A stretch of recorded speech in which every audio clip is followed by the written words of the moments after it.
국민 여러분, 안녕하십니까? 여기는 대한민국 대표 정치 전문 플랫폼 한국정치TV입니다.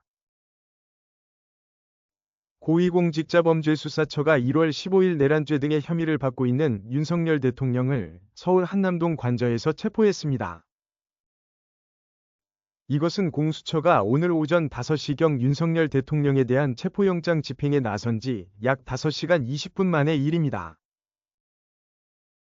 이와 관련해서 공수처와 경찰 등으로 이뤄진 공조수사본부는 이날 오전 10시 33분 윤석열 대통령에 대한 체포영장을 집행했다고 밝혔습니다.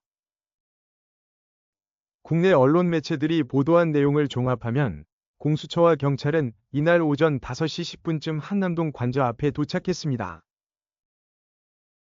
이어서 윤석열 대통령 변호인단에게 체포 및 수색영장을 제시했고, 이어서 본격적인 영장 집행에 들어갔습니다. 이를 위해 공수처 검사와 경찰 수사 인력으로 구성된 윤석열 대통령 체포팀은 대통령 관저에 진입했습니다.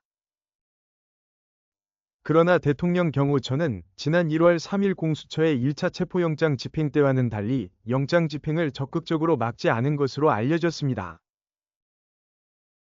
공수처와 경찰 수사팀에게 윤석열 대통령이 체포된 직후 윤석열 대통령이 탑승한 것으로 보이는 차량 행렬이 한남동 대통령 관저를 출발하는 장면이 국내 언론 매체들의 카메라에 잡혔습니다.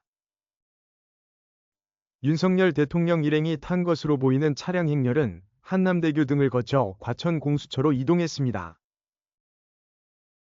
이 시각 과천 공수처 앞에는 윤석열 대통령이 공수처에 도착하는 모습을 취재하려는 국내외 언론 매체 취재진들이 포토라인을 만들어 놓고 기다리고 있었습니다. 그러나 윤석열 대통령을 태운 차량 행렬은 공수처 앞에서 기다리는 취재진들을 피해 공수처 후문 쪽으로 들어갔습니다. 윤석열 대통령이 탄 차량은 공수처 후문 쪽에 마련돼 있는 호송 차량 통로로 들어갔으며, 경호 차량이 시선을 차단한 가운데 차량에서 내린 윤석열 대통령은 호송 통로로 걸어 들어갔습니다. 한국정치TV는 국내 최초로 탄생한 중립적, 객관적, 과학적, 불편부당한 독립 정치 미디어입니다. 여러분의 구독과 알림, 자발적인 후원은 채널의 제작과 운영에 큰 힘이 됩니다.